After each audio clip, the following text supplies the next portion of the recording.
우리는 무엇을 심고 계십니까? 이제 파종의 또 시대 지금 시기가 됐는데 요즘에 배추값이 너무 올랐대요. 그래서 요즘에 김장도 지금 한 2주 더 연기를 해야 된다라고 하더라고요. 지금 모든 게 사는 게 쉽지 않습니다. 우리가 살아가는 이 세상, 오늘도 오시면서 또 우리 가족들 중에도 사고의 위험도 있으셨을 것이고 또 여러 가지 어려움이 있으셨을 것입니다.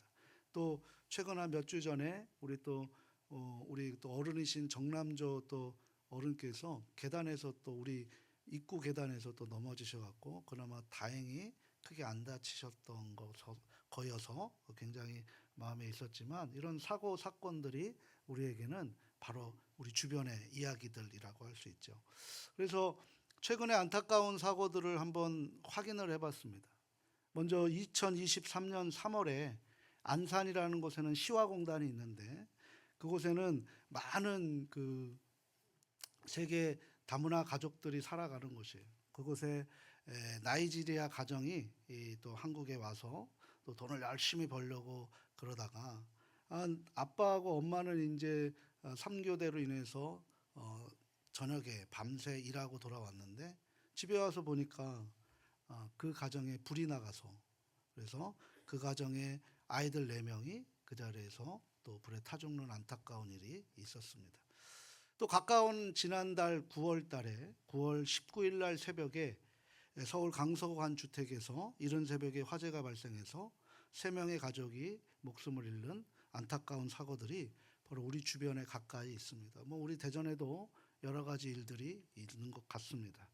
이뿐만 아니라 교통사고, 산업재해, 우리 교회도 지금 산업재해로 또 아파하시는 우리 가족들도 계시고, 또 자연재해로 각종 사고들을 통해서 지금 힘들어하고 치료받고 계시는 분들도 계십니다.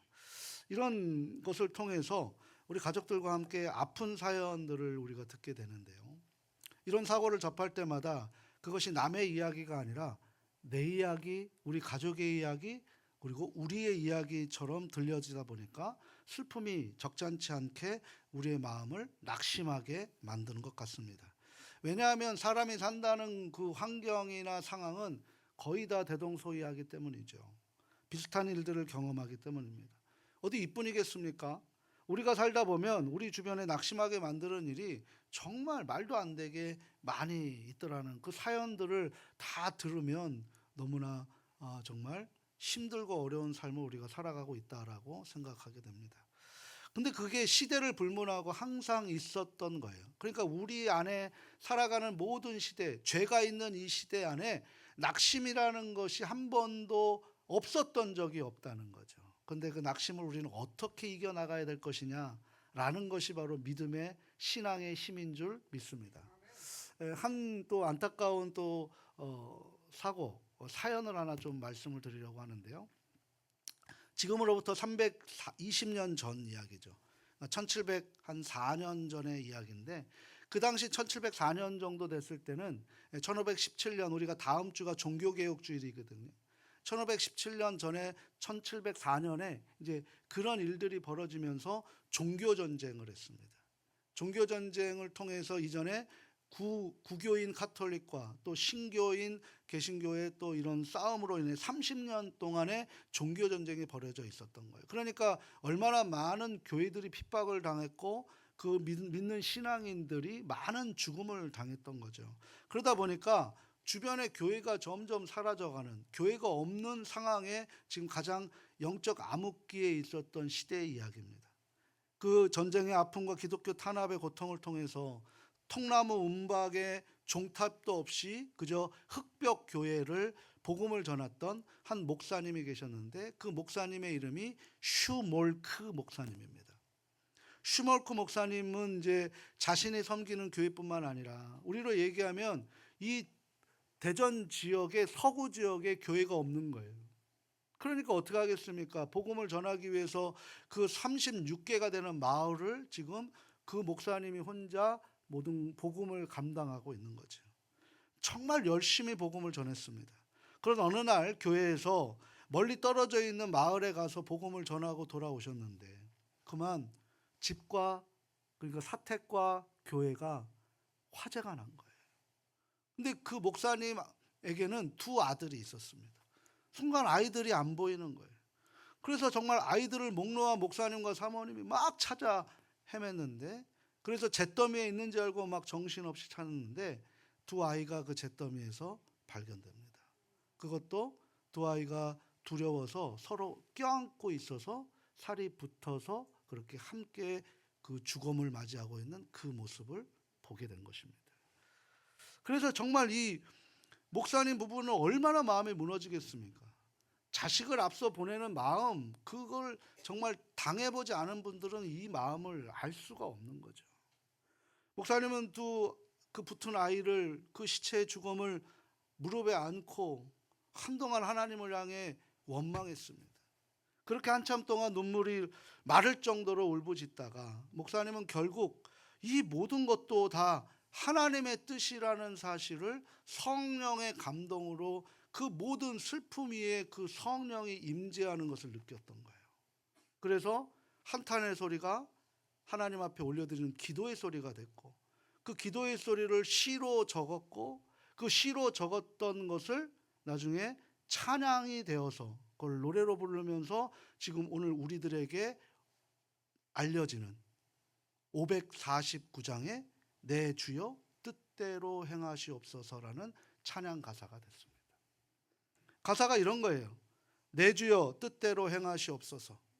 온몸과 영혼을 다 주께 드리니 이 세상 고락간 주인도 하시고 날 주관하셔서 뜻대로 하소서. 내 주여 뜻대로 행하시옵소서. 큰 근심 중에도 낙심케 마소서. 주님도 때로는 울기도 하셨네. 날 주관하셔서 뜻대로 하소서. 내 주여 뜻대로 행하시옵소서. 내 모든 일들을 다 주께 맡기고 저 천성 향하여 고요히 가리니 살든지 죽든지 뜻대로 하소서라는 거예요. 저는 이 가슴 저린 사연을 알고 이 찬양을 부르다 보면 내 안에 나름의 낙심 중에 있었던 일들이 그 목사님이 그 낙심에서 성령의 충만함으로 굳건히 일어나는 믿음과 주님께 온전히 맡기는 그 신실한 모습을 제 마음속에서 느껴지는 거예요. 찬양을 한 곡을 하더라도 사연 없이 부르는 거와 사연을 알고 같이 공감하면서 부르는 것이 다른 거예요.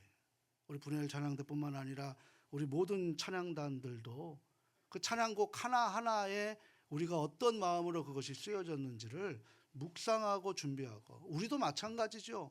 우리도 그런 찬양 한 곡의 사연, 말씀을 한 것을 읽어도 하나님이 왜, 주님이 왜, 성령님이 왜 인도하시고 그런 상황들을 통해서 그 사람은 그 일을 행하였을까? 라고 하는 이런 하나님이 주신 사연들의 이야기를 우리가 같이 함께 만들어 갈 때는 그 안에 뜨거움이 생기는 것이고, 그것으로 인해 위로를 받는 것이고 도전을 받게 되는 것인 줄 믿습니다. 가족 여러분, 구원을 받은 우리에게 왜 도대체 낙심이라는 것이 생기는 것일까요? 그리고 그 낙심은 극복해야 되는 것인데 성경은 이 낙심에 대해서 어떻게 극복하라고 우리에게 말씀해주고 계시는 것일까요? 오늘 우리에게 주신 이 생명의 말씀에서 우리는 그 낙심의 원인을 찾고 그 낙심에서 자유로워지고 삶의 지혜를 통해서 낙심을 딛고 하나님 앞에 기뻐하시는 삶의 동행자로 우리가 살아갈 수 있는 저와 우리 가족들 모두 될 수 있기를 주님 안에서 축원합니다. 우리가 한번 그러면 어떻게 해야 낙심하지 않은 삶을 살아갈 것인가, 한 3가지 정도로 우리가 구분을 해봤는데요. 첫 번째죠. 같이 한번 읽어보도록 합니다. 일의 결과보다는 동기를 더 중요하게 여길 때 낙심하지 않습니다. 우리는 소위 결과주의예요. 교회 목사도 뭘 하나 만들어야 되고 그것을 통해서 결과가 돼야 부흥했다, 부흥하지 않았다, 뭐 이런 부분들을 통해서 성공과 실패의 어떤 성경 지향주의로 우리가 살아갑니다. 모든 것도 결과주의예요. 아무리 동기가 있다 하더라도 내가 때리면 가해자가 되는 거예요. 이게 바로 지금 세상에 살아가는 법칙입니다. 그런데 하나님은 우리에게 하는 그 결과, 그러니까 열매보다 어떤 마음으로 하는 것을 더 소중하게 여긴다는 거예요. 그래서 우리에게 중심을 보시는 하나님이라고 말씀하고 계십니다. 우리는 그것을 잊지 말아야 되는 거예요. 근데 지금 결과주의에 우리가 살아가고 있죠. 방법이 어떻게 되든 나만 잘 되면 되는 것이고 내가 내 대의 결과를 붙들면 되는 거예요. 저는 그 제 대의 결과가 없이 저는 하나님 다윗처럼 준비해도 괜찮으니 다음 세대를 위해서 준비하는 목회자 되고 제 3의 목사님이 오실 때 그분이 이 목회를 잘할 수 있도록 그렇게 다질 수 있는 목회 해달라고 지금 기도하면서 살아가고 있습니다. 제때 무슨 영광, 제때 무슨 결과를 내보내려고 하는 마음이 제 안에 사라져 있다는 거죠. 그걸 제가 기도하면서 준비하고 있는 거예요. 그래서 이런 말이 있잖아요. 뭐로 가도 서울만 가면 된다. 어떤 방법을 다 해서든지 간에 내가 원하는 것을 하면 된다라고 세상은 우리에게 가스라이팅, 쇠뇌를 시키고 있다는 거죠. 이런 결과주의 속에 살다 보니까 동기가 아무리 선하고 그 과정이 좋아 보여도 결과가 나쁘고 그 결과가 우리 안에 눈앞에 보이지 않게 되면 정말 나는 열심히 일했고 나는 정직하게 살았고 나는 최선을 다했는데도 불구하고 왜 이럴까? 왜 나에게는 이 결과물이 없는가? 라고 하면서 순식간에 낙심낭망해지는 거예요. 신앙생활도 마찬가지죠. 나는 열심히 교회도 다니고 예배도 참석하고 기도도 하고 봉사도 했는데 왜 자꾸 나에게 이 어려운 일이 생기느냐는 식으로 나쁘게 생각을 합니다. 왜 우리에게 그냥 주신 하나님의 삶은 없어요? 우리에게 그것을 통해서 우리를 사용하시고자 하는 광야의 여정을 통해서 하는 우리가 나아가는 거예요. 두 사람밖에 없는 거죠. 졸업을 한 사람과 졸업하지 못한 사람의 자격 차이인 거예요. 졸업하지 못하면 계속 광야 생활을 하는 것이고 광야 학교를 나가는 것이고 졸업하면 그 광야 학교에 하나님의 자격을 가지고 세상 속에서 그 아파하는 사람들에게 헨리 나우엔의 신부의 말씀처럼 상처 입은 치유자의 삶을 살아가게 되는 복의 통로로 살아가게 되는 것인 줄 믿습니다. 그래서 하나님께서는 우리가 분명히 알아야 할 사실은 어떤 일의 결과보다는 내가 지금 하는 과정, 동기, 마음이 무엇인가에 더 큰 관심을 두고 계신다는 사실을 알아야 해요. 그래서 오늘 본문 7절과 8절에 하나님께서 우리에게 그 동기, 그 마음을 굉장히 중요하게 여기신다라는 것으로 이 말씀을 우리에게 허락하신 줄 믿습니다. 갈라디아서 6장 7절과 8절 말씀인데요. 같이 한번 읽어보도록 합니다. 가르침을 받는 자는 말씀을 가르치는 자와 모든 좋은 것을 함께하라. 7절과 8절 말씀입니다. 같이 함께 읽겠습니다. 스스로 속이지 말라. 하나님은 업신여김을 받지 아니하시나니 사람이 무엇으로 심든지 그대로 거두리라. 자기의 육체를 위하여 심는 자는 육체로부터 썩어질 것을 거두고 성령을 위하여 심는 자는 성령으로부터 영생을 거두리라. 아멘. 그러니까 이 말씀을 계속 반복해서 강조하시는 말씀이 있죠. 표현이 있어요. 뭐죠? 심는다라는 거예요. 심는다. 그러니까 하나님이 약속하셨어요. 사랑하는 아들아, 사랑하는 딸아, 너가 심는 대로 거둔다라는 거예요. 그러니까 우리가 심는 걸 거두게 해주신다는 거죠. 그러니까 열매를 하나님이 맺게 해주시는데 우리가 심는 대로 거둔대요. 그러면은 안 심으면 열매가 있어요, 없어요? 없는 거예요. 심는데 그 심는 씨앗이 뭐냐가 중요하다라는 거죠.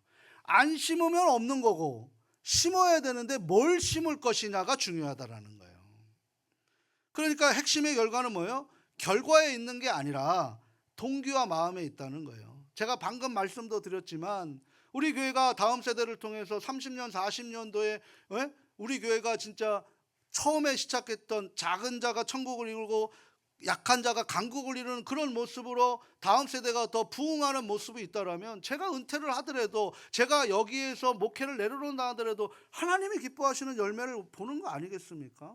내 눈에 내 삶에 없어도 우리 다음 세대들이 믿음을 붙들고 이 땅을 살아가고 이 애운교회가 그렇게 성장하고 부흥하는 모습 속에 크게 기쁜 것 아니겠냐는 거죠. 이게 목회자의 딜레마예요. 내 때에 뭔 영광을 보려고 하는 모습. 저는 그렇게 하지 않기 위해서 날마다 기도합니다. 누가 육체로부터 썩을 것을 거두고 누가 성령으로부터 영생을 거둡니까? 그 동기가 있어서 육체를 심는 자에게는 육체로부터 썩어질 것을 거둘 수밖에 없다는 거예요. 그러니 우리가 하나님을 위하여 심는 자는 하나님의 영으로부터 영생을 거두는 거죠. 오늘 우리가 살아가는 모든 시간들이 내가 내 삶을 살아가고 내가 이끌어가는 시간이 아니라 하나님께서 이끌어 주시고 우리는 동참하는 참여자의 시간이라는 사실을 아셔야 돼요. 이 주체가 바뀌지 않으면 변화라는 것은 기독교 정신에 일어날 수가 없는 거예요. 내가 하나님이었다가 내 생각의 주체가 하나님의 생각의 주체로 내 생각을 내어드리는 것이 바로 기독교 정신인 줄 믿습니다. 결과를 바라보기 전에 어떤 동기로 시작했는지 결과에 상관없이 우리는 그런데 동기가 아무리 선해도 결과에 집중하다 보면 눈에 보이는 거에 집중하다 보면 낙심하게 되는 거예요. 근데 하나님의 이런 결과로 우리를 결단코 판단하지 않으신다는 거예요. 왜냐하면 모든 시작과 끝은 하나님이 결정하시는 것이고 하나님은 주관자시고 우리는 그 주관의 참여자일 뿐인 것이죠. 우리를 끼워주는 그 자체가 은혜인 줄 믿습니다. 우리 그런 거 있잖아요. 막 정말 잘 나가는 그룹에 나 좀 껴줘. 그래 너 들어와 그러면 기쁜 거 아니에요? 근데 거기 가서 내가 주도할게 하면 껴주겠습니까? 안 껴주는 거예요. 이게 삶의 지혜라는 거죠. 우리 예를 들어서 예수님의 비유 중에 달란트 비유가 있어요. 주인이 먼 여행을 떠나면서 3명의 하인들을 부릅니다. 그들에게 5달란트, 2달란트, 1달란트를 맡기죠. 자 보세요. 그들을 믿지 않았으면은 그 달란트를 맡겼겠습니까? 안 맡겼다라는 거예요. 이 1달란트가 금 1달란트가 우리로 얘기하면 연봉과 같아요. 우리로 하면 한 1억 정도 되는 돈이에요. 그 돈을 맡겼다라는 거예요. 그러면 뭐예요? 믿는다라는 거거든요. 그럼 믿는다라고 해서 한 사람은 5달란트를 받고 한 사람은 2달란트를 받고 1달란트를 받았어요. 다 거금이에요. 근데 그 줬다는 것에 의미를 두는 거죠. 근데 우리는 어떻습니까? 왜 차등합니까? 라고 이거를 우리식으로 판단해 버리니까 이 말씀의 비유가 우리에게 더 다가오지 않는 거예요. 각자의 역할이 있는 거죠. 보이는 일을 더 많이 할 수 있고 보이지 않는 일을 더 할 수 있는데 그것은 하나님이 주시는 마음이죠. 우리에게 맡겨주신 마음인 거예요. 그런 모습으로 우리가 살아가는 거죠. 그래서 열심히 5달란트와 2달란트 받은 사람은 자기가 그 성실과 정직한 마음으로 이윤을 얻었다는 거죠. 근데 1달란트 받은 사람은 어떻습니까? 그 돈을 묵혀뒀다가 다시 주인께 내어드렸던 거예요. 그 주인의 반응이 어떻습니까? 5달란트와 2달란트 받은 사람은 크게 칭찬을 했어요. 근데 반대로 1달란트 받은 사람들은 그대로 책망했던 것을 봅니다. 여기에서 보면은 남겼기 때문에 칭찬한 것이고 안 남겼기 때문에 칭찬 안 한 것이다. 우리식의 잣대로 성경을 보시면 안 된다니까요. 그런 의미가 아니에요. 여기서 책망받은 사람은 그렇다 치더라도 왜 그러면 5달란트, 2달란트를 똑같이 칭찬했느냐? 달란트를 구별해서 차등 지급했는데 왜 주인은 똑같이 칭찬했느냐? 그 이유는 무엇일까요? 똑같이 칭찬한 데는 이유가 있었어요. 그것은 뭐냐면 주인은 돈을 얼마나 남겼느냐의 결과에 그들에게 그 돈을 맡기지 않았어요. 그 돈을 맡기는 그 순간 그 돈은 사라질 수도 있다. 그런데 나는 그 돈이 너희들이 지금까지 살아온 모든 것들의 정직과 성실한 모습을 보았기에 나는 그 돈을 사라져도 너희들이 합당하게 쓸 것인 줄 안다라고 그들에게 준 거예요. 그리고 그들에게 각자의 능력에 맞춰서 준 겁니다. 왜? 과분하면 오히려 그것이 실패가 되기 때문이죠. 주인은 그 하인들을 정확하게 본 것입니다. 그리고 하인들도 마찬가지로 그 주인에게 정확하게 본 거예요. 주인의 마음을 아는 거예요. 그래서 성실과 공의와 정직하게 했더니만 그 안에 이윤도 남기게 된 거죠. 이윤이 남겨서 칭찬한 것이 아니라 그 마음이 좋았고 서로의 마음이 교감했기 때문에 그것을 칭찬했던 거예요. 반대로 성경은 그렇게 이야기하지 않지만 열심히 일했는데 그 일의 결과물이 없다 하더라도 주인은 그들을 칭찬했을 것입니다. 이것이 바로 중요한 거예요. 근데 그 1달란트 주인은 1달란트 하인은 그걸 몰랐던 거예요. 주인의 마음을 모르기 때문에 그것을 유지하면 된다라고 생각을 하는데 우리에게 주신 달란트를 사용하지 않아서 그것을 잃어버렸다라는 거와 다른 게 없고 그것을 주인은 책망하셨던 것을 비유로 우리에게 말씀해 주고 있는 거예요. 10월 지금 이제 우리 다음 주에 우리 야외 예배를 가는데 이 시기가 교육부에서 정식 인가하는 중간고사 기간이더라고요. 10월 23일서부터 29일까지가 중간고사인데 학교마다 뭐 사양의 편차는 있을 수 있겠지만 이 시즌이 되면 우리 교회학교 특히 중고등부 그 청소년부의 출석률은 어떻게 될까요? 현저히 낮아지는 거죠. 세상의 시험도 이렇게 중요시하는데 하나님의 시험도 더 집중해야 되는데 낮아진다는 거죠. 근데 저는 그걸 얘기하고 싶은 게 아니라 이 성적을 유지하기 위해서 어떻게 합니까? 우리 교회도 그 1등이 굉장히 많아요. 우리 교회가 똑똑한 우리 DNA를 우리 교회가 이제 자녀들에게 주기 때문에 기도하고 있겠으니까 성공할 겁니다. 근데 중요한 것은 그 성적을 유지하기 위해 밤늦게까지 공부하는 거예요. 근데 그 아이만 그 시간에 공부하는 것이 아니라 엄마도 그 시험을 같이 치르는 풍경이 아주 다양합니다. 우리 생각해서 우리 교회가 지금 또 이번에는 참 안타까운 게 이게 점점 다음 세대가 줄어가고 있다는 사실을 알고 있는데 우리 교회 고3이라고 하는 명훈이 한 사람밖에 없어요. 그러면 이제 그 고3 수험생 시험을 치르는 사람들은 어떻게 되겠습니까? 이제 엄마는 아이의 눈치를 보기 시작합니다. 그래서 나는 자고 싶은데 늦게까지 아이가 공부하니까 간식해줘야 되고 또 아이가 졸지 않도록 또 그 중간중간 역할을 해줘야 되기 때문에 피곤한 거죠. 근데 뭐 명훈이나 우리 아이들은 잘하니까 엄마 푹 자도 되잖아요. 그죠? 뭐 푹 잠 못 쉬잖아요. 그죠? 예. 아이가 이렇게 시험 준비 잘하고 있고 방에 가보면 아이는 졸고 있어요. 근데 깨우면 깨운다고 짜증 부려요. 그죠? 또 안 깨우면 안 깨웠다고 또 짜증 냅니다. 어디에 도대체 장단을 맞춰야 될지 모를 정도로 이 시험 기간이 되면 아이들보다 엄마가 더 피곤해지는 거죠. 그 다음날 졸지 않으려고 평소에 안 마시던 막 카페인 막 커피를 막 그냥 대접으로 들어 마시죠. 심지어는 졸지 않는 심지어 약까지도 섭취하게 됩니다. 그러면서 이렇게 막 책상 앞에다 써놓는 거야. 내 인생에 졸음이라는 단어는 없다. 이제 기독교인들은 이렇게 해죠. 나사렛 예수의 이름으로 면하노니 졸음은 물러갈지어다 라고 그렇게 써놓지만 세상에 가장 무거운 그 키로가 뭔지 아세요? 눈꺼풀. 눈꺼풀로 졸음을 이길 수 없는 거예요. 왜 이렇게 눈꺼풀이 무거운지 여전히 조는 거죠. 우여곡절이 많아서 이제 시험이 끝나면 아이들보다 엄마들이 더 좋아해요. 왜? 푹 잘 수 있으니까. 근데 시험을 끝났으니까 아이들에게 얘기하죠. 아, 고생했다. 이제 푹 자라. 그동안 못 잤지 않니? 라고 얘기를 해서 푹 자라고 권면하는 거예요. 근데 그것은 뭐예요? 엄마가 미리 자려고 지금 손 쓰고 있는 거죠. 근데 이상한 일이 벌어져요. 그간에 그렇게 졸려서 공부하려면 그렇게 졸았던 아이가 시험만 끝나면 뭐합니까? 눈이 초롱초롱해지는 거예요. 새벽까지 컴퓨터와 막 사랑을 나눠요. 눈동자는 시험 기간에 봤던 그 영혼이 없는 눈동자가 아니라 막 세상을 다 태울 정도로 눈에 레이저빛이 나갈 정도로 빛이 납니다. 근데 그게 그저 아이들의 이야기일 뿐일까요? 사랑하는 가족 여러분, 왜 이런 현상이 일어날까요? 공부하라면 졸리고 게임하라면 오돈 졸음도 날아갑니다. 노래방 가서 노래하라면 클럽 가서 놀라면 밤새 놀아도 체력이 떨어지지 않는데 기도하라면 30분에 왜 체력이 다 방전이 되는 것일까? 성경을 읽으면 10분도 못 읽어서 졸고 그것이 베개가 돼버리는데 소설책이나 게임을 하게 되면 토끼눈이 돼서 충혈이 돼도 밤새도록 그것을 왜 붙잡을 수 있을까?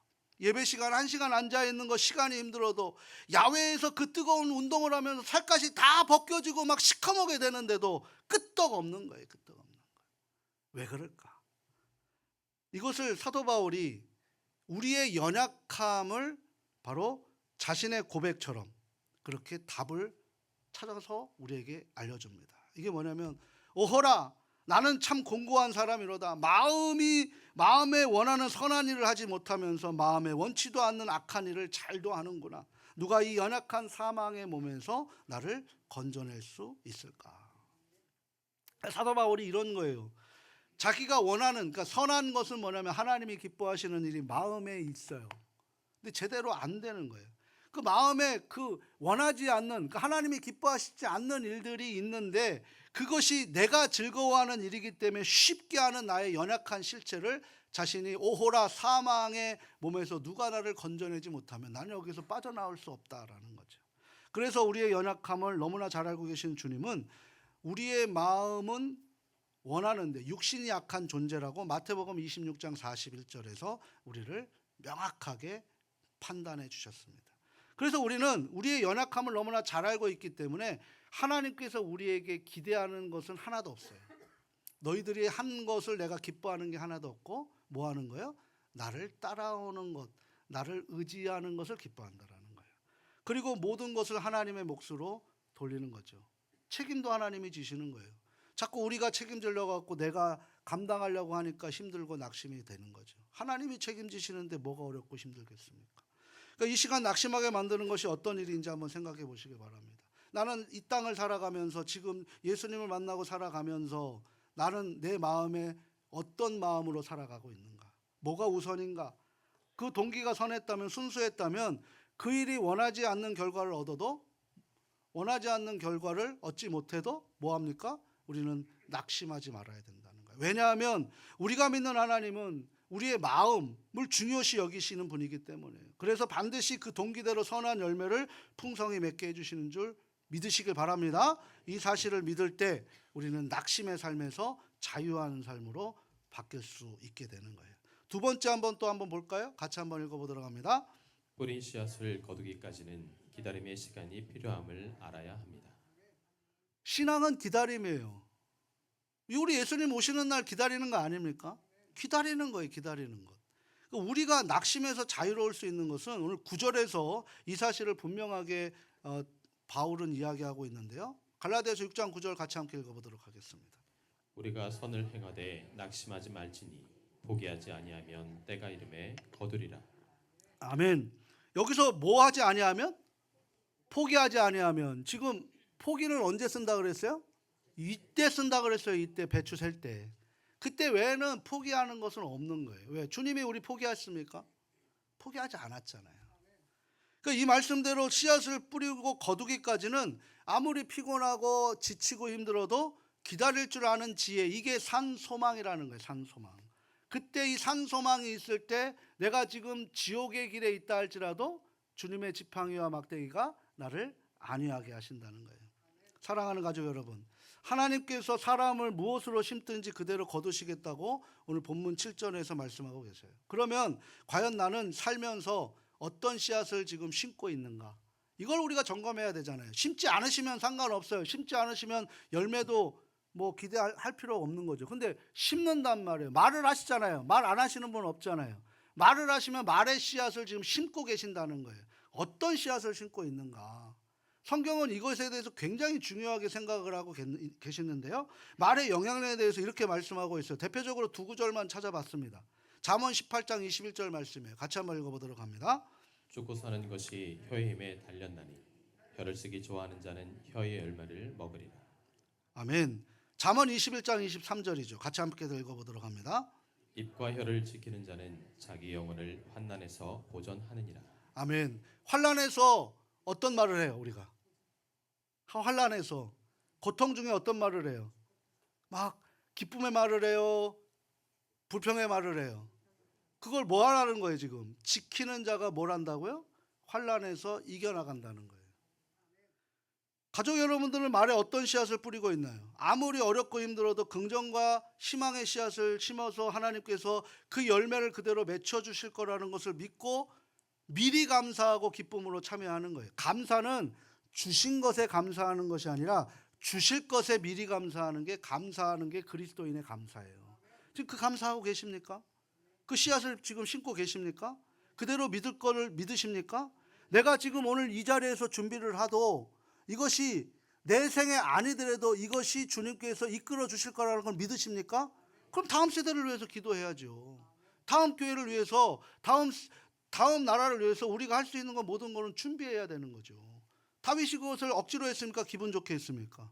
기분 좋게 감사함으로 한 거예요. 그리면서 한 거죠. 이것이 바로 우리의 비전이 될 줄 믿습니다. 그래서 성경에 이런 선의 열매를 거두게 한다라고 결과에 상관없이 바울은 이렇게 고백을 해요. 고린도전서 3장 6절과 7절 말씀인데요. 같이 한번 읽어보도록 합니다. 나는 심었고 아볼로는 물을 주었을 때 오직 하나님께서 자라나게 하셨나니 그런즉 심는 이나 물 주는 이는 아무것도 아니로되 오직 자라게 하시는 이는 하나님뿐이니라. 아멘. 그 열매 맺는 거 우리 신경 쓰지 마시자고요. 뭐 해야 하면 돼? 열심히 심고 좋은 거 심고 그리고 열심히 성실하게 물 주면 하나님이 이끌어 가게 되는 줄 믿습니다. 누가복음 2장에 보게 되면 세례 요한의 아버지 늙은하게 이제 아들을 또 만났는데 나이가 많은 시므온이라고 그래요. 근데 그 시므온이라는 사람을 가리켜서 이스라엘의 위로를 기다리는 자, 죄 많은 세상의 구원할 메시아를 기다리는 자라고 그렇게 성경은 그 시므온을 소개합니다. 그러니까 시므온이 얼마나 메시아를 사모하고 메시아를 기다렸는지 주변 사람들이 그를 뭐라고 얘기하냐면 메시아를 기다리는 자라고 인정을 한대요. 내가 그리스도인입니다. 내가 그리스도인입니다. 나 교회 다녀요. 교회 다녀요. 얘기하지 않아도 우리가 삶에서 하나님의 사랑 흘려보내면 아, 저 사람 교회 다니는 사람이구나. 내가 식당에서 식기도 하고 기도하면 아, 저 사람 교회 다니는 사람이구나. 물 주면서 하나님 감사합니다. 컵 올리면서 하나님 감사합니다. 그러고 기도하는지 안 하는지 세상 사람들 모르면 우리는 그리스도인이라고 알 수 없는 거예요. 세상 사람들이. 그 지금 기다리는 자라는 거예요. 그런데 그 하나님이 그 기다리는 자의 삶을 감복하셔서 뭐라고 얘기하셨냐면 너가 메시아 그리스도를 보기 전에 결코 죽지 아니하니라. 그 나이 많은 시므온에게 그 약속을 하셨다라는 거예요. 그런데요, 시므온이 보이지 않는 그 기다림 속에 낙심되는 일이 단 한 번도 없었을까요? 아니에요. 수없이 낙심했습니다. 근데 그 낙심을 이길 수 있는 방법을 성경이 가르쳐주고 있어요. 뭐라고 말씀하셨냐면 누가복음 2장 25절 하반절에 저렇게 말씀하고 계세요. 같이 한번 읽어보도록 합니다. 성령이 그 위에 계시더라. 성령이 교통의 영이에요. 사람은 우리가 헬라어로 안드로포스라고 그래요. 안드로포스는 유일하게 위를 바라보는 자예요. 하늘을 바라보는 게 아니라 천국을 바라보는 자예요. 그 천국을 누가 우리를 이끌어서 사단이 그 천국을 보지 못하게 막았어요. 그걸 누가 하시는 거예요? 지금 성령이 해주시는 거예요. 그래서 성령은 교통의 영이에요. 하나님과 교제할 수 있는 영이에요. 성령이 그 위에 충만하게 계시니 어떻게 됐어요? 기다림의 기쁨이 있는 거예요. 은혜가 있는 거예요.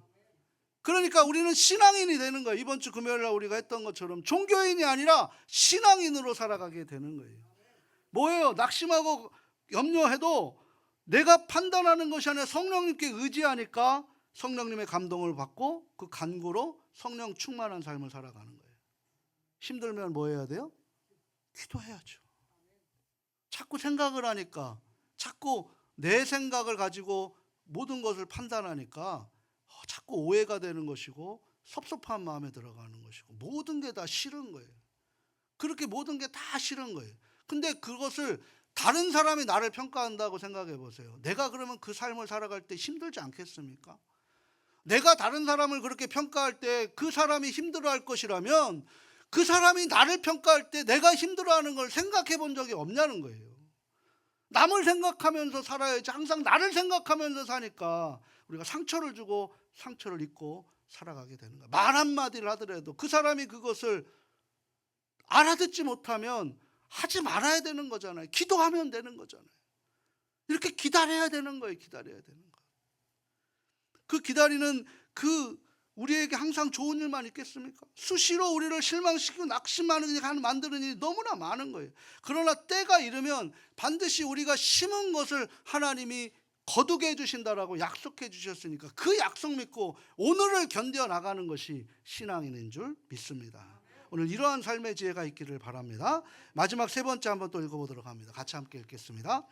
자신이 하는 일에 대해 긍지를 갖는 것이 중요합니다. 아멘. 낙심을 우리가 극복할 수 있는 것은 뭐예요? 자신이 하는 일에 긍지가 있어야 돼요. 저와 여러분 지금 이 자리에 앉아 계시는 거 긍지 갖고 사셔야 돼요.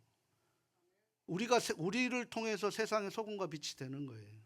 내가 기도의 씨앗을 뿌리지 않으면 내 주변의 영혼은 다 죽어가는 거예요. 근데 내가 그 기도의 시간을 뿌리고 사랑을 흘려보내면 그 지역은 요셉의 형통함의 축복을 누리게 되는 줄 믿습니다. 하나님의 역사예요. 지금 내가 하는 일이 별 볼 일 없는 일이라고 느낄 때 우리는 그때 뭐를 합니까? 불평하기 시작합니다. 낙심하기 시작하는 거예요. 지금 우리가 하는 일이 자신의 욕심이 아닌 하나님이 기뻐하시는 선한 일이라고 생각한다면 우리는 낙심할 이유가 없는 거예요. 선을 행한다고 한다면 결코 낙심하는 것이 아니라 보람과 긍지를 갖는 거예요. 이 한 주를 살아가시면서 말씀 붙들고 살아가시면서 보람과 긍지를 가지고 살아가는 것이 바로 말씀을 붙들고 살아가는 저와 우리 가족들의 모습인 줄 믿습니다.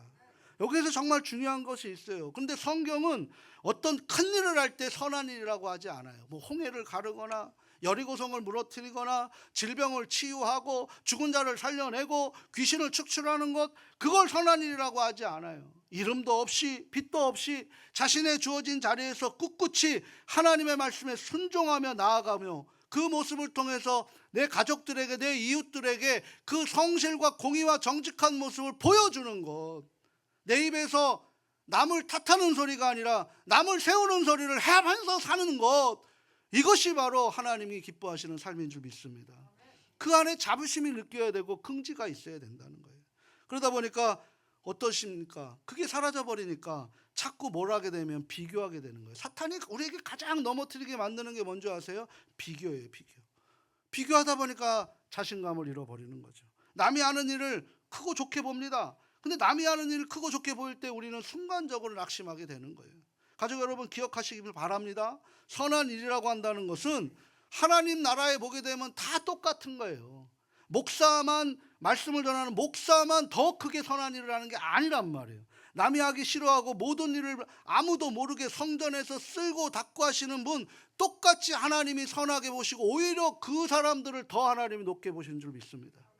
오직 아프리카 오지 선교사만 하나님이 크게 보시는 것이 아니고 대도시에서 큰 교회만 하는 사람들을 선하게 보는 것이 아니에요. 아무리 작고 초라해도 거기에 하나님이 기뻐하시고 죽어가는 영을 한 사람을 위해서 몸부림치고 있는 그 목회자, 그곳에 있는 직분자들, 하나님이 똑같이 기뻐하신다는 거예요.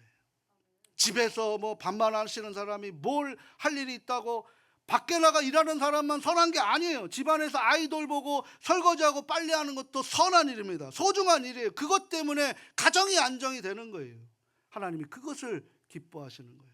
너의 자리에서 최선을 다하고 전심을 다하라. 이게 바로 우리가 해야 될 일이라는 거죠. 이것을 잃어버리면 순간적으로 낙심이 찾아오게 되는 거예요. 하나님을 통해서 경중이 없어요. 구원하는 저와 우리 가족들 모두를 하나님이 기뻐하신다는 거예요. 죽는 그 순간까지 우리가 그 기도의 한 영혼을 위해서 기도하고 그 씨앗을 뿌리면 그것을 반드시 거두시게 해주신다라고 말씀해주고 계시는 거예요. 이 하나님 나라의 법칙입니다. 그래서 뭐라고 얘기하시는 거예요? 내 사랑하는 딸아, 내 사랑하는 아들아, 내가 심은 대로 거두게 해주겠다라고 이 약속을 하고 계시는 줄 믿습니다.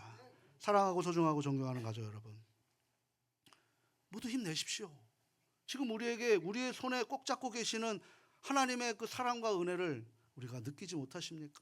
이 사랑과 은혜가 힘없이 힘이 있어서 낙심하고 좌절할 시간에 오히려 시므온의 그 놀라운 것처럼 성령이 우리 위에 계실 때 우리는 영혼 구원을 위해 하나님이 기뻐하시는 일을 말하고 행하고 살아가는 생명의 영혼을 구하는 씨앗을 오늘도 우리는 뿌리게 되는 것이고, 그 뿌림은 하나님께서 열매로 약속해 주신다는 이 사실을 붙드셔서 5달란트와 2달란트와 같이 하나님의 마음을 잘 알아서 우리 모두 행복하고 하나님이 기뻐하시는 우리들의 삶의 이야기가 하나님 나라 생명책에 차고 넘칠 수 있도록 우리가 그래서 하나님 앞에 칭찬받는 인생 될 수 있기를 주님 안에서 축원합니다.